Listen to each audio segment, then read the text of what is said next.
Hello and welcome to the Daily Gas for July 6th, 2025, called A Little from Column 159 by Philip Newman. Normal Sudoku rules apply. Column indexer. The cells marked in red are column indexers.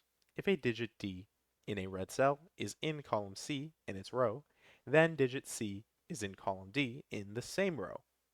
Cells in columns 1, 5, and 9 are column indexers. So what does that mean? Well, if you don't want to try to keep track of all the variables in your mind there, what we're saying here is that this is column 1, and all of these cells are red. So what it tells us is that whatever digit goes in these cells here index to the one in the row. So for example, if this was 8, then the 1 would go in the 8th cell, if I can select the 8th cell in the row. So 1 would go here. This is column 5. So if this was a 2, for example, then 5 would go in the second position. And over here, if this was a 9, then that would tell us that 9 goes in the ninth position. And that's it. Hopefully it all made sense. Those are the rules.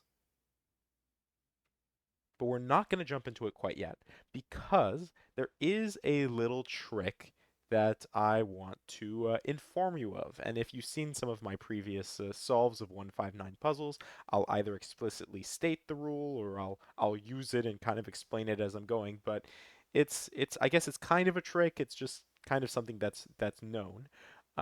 If you do a lot of column indexers, I should say, or row indexers for that matter. It's that these little sections of the indexer that are contained within a single box act like entropic lines.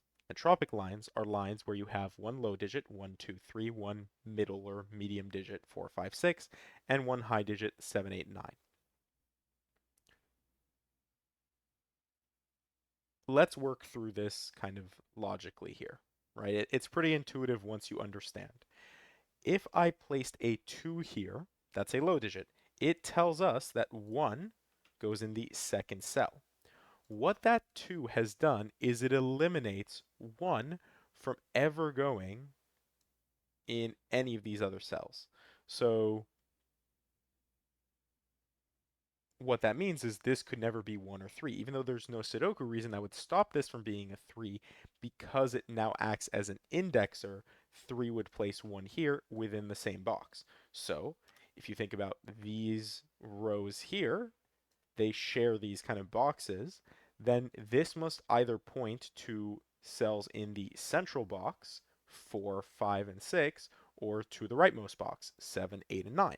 So if this was an 8, for example, that would tell us that 1 goes here, and the only options now for 1 left are in these central cells, cells 4, 5, and 6. And let's say this was 5 here, then 1 would go here. So once you see that, it is pretty intuitive how this would play out. But anyways, with that, now let's just jump right into it. All right, so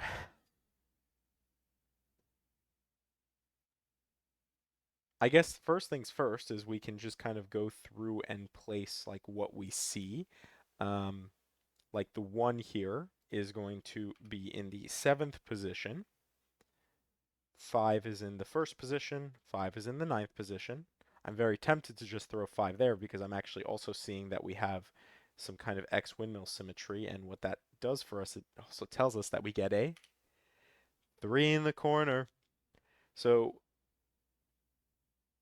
159, because of the way it plays out, it allows for the rotational symmetry that I love to blabber on about.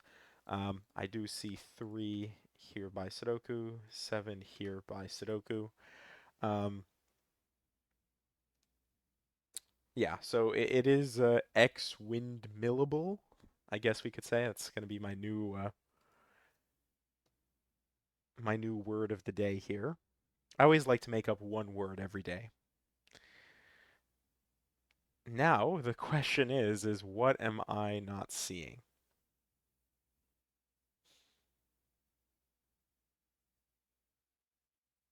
I guess we could just consider things like entropy. Like, for example, here, the fact that we see 2, 3 means that 1 is going to go into one of these two cells for sure, and it'll index to itself. Um,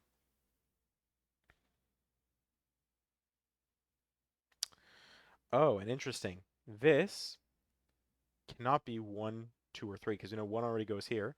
Can't be 2, because the cell's already taken. Can't be 3, and obviously it can't be 7, 8, or 9, so it has to be 4, 5, or 6. Which means it has to be 4 or 6, I guess, because the 5's already there anyways. And you can see how, the 5 here eliminates 1 from here, which eliminates this from being able to be a 5, but also it just couldn't be a 5 by Sudoku. The index rules play pretty nicely together. Oh, well, I guess the question should be is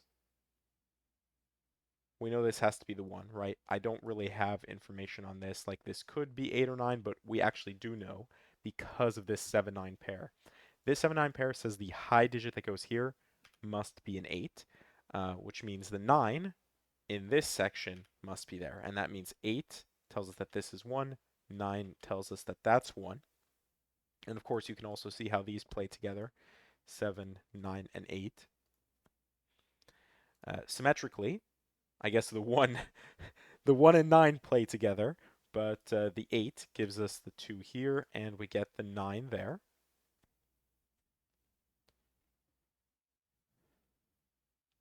Then, 1, we know this is 2 or 3, which means 1 goes in one of these two cells, but we already kind of knew that by Sudoku, right? So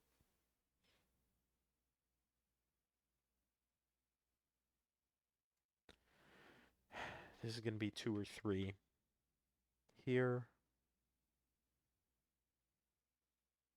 and this is going to be 1, and then 4, 6 between the other cells.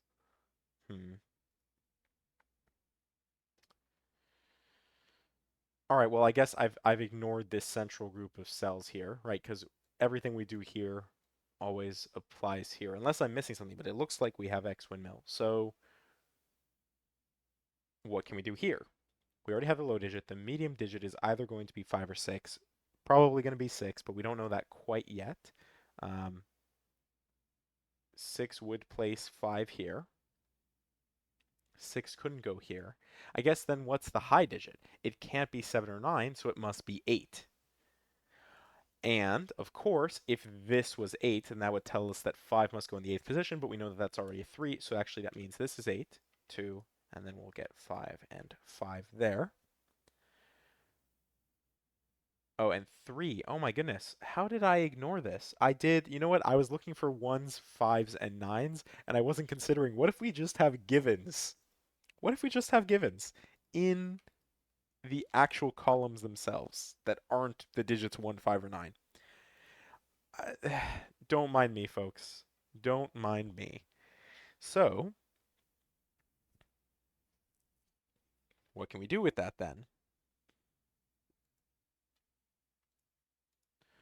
Obviously, 4, 5, 6 just kind of deals with the 5s here, but we don't have enough information to do better. So,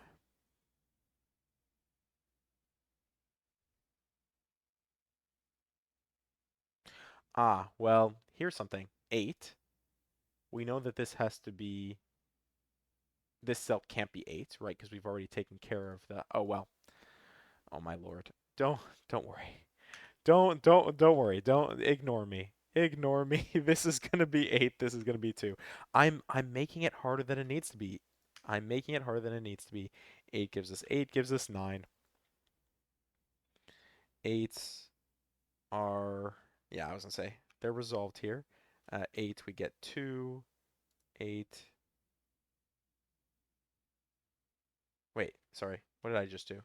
8 here, 2 here. There we go. 8 here, 2 here. Then 2s and 8s should be done.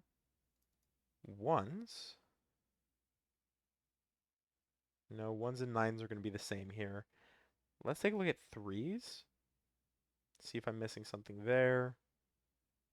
Well, sorry, we know that the 1 goes here, so where does the 3 go? This has to be 3. That means 1 is in the 3rd position, right? 3, 7. 9 is in the 7th position. Then the 4, 6 pair. 6, 4. 9 goes here. Then the fact that this is 4, 6 gives us 1, gives us 7, gives us 3, 9, 4, 6, 1. Then here it's a 4, 5 pair. We know the order. And the same thing is true with the 6, 5. We do get 5 in the center as expected. This is a 9. This is a 1. From the box, we still need 4 and 6, which we get here from the remainders, right? This is 4 and 6. From the column, we need 3. This is 7. And we're almost done. So we've indexed to our values here. So it's just about Sudoku at this point. What are we missing from here? It is 4 and 3. There we go. 3, 4, 7, 6, and then the 3 stare across, 7 stares across.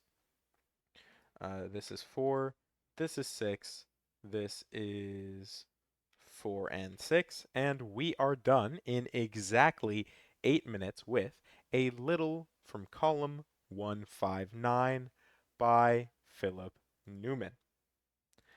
Got a little distracted there, missed some Sudoku, but what is new? I hope you enjoyed, and thank you for watching.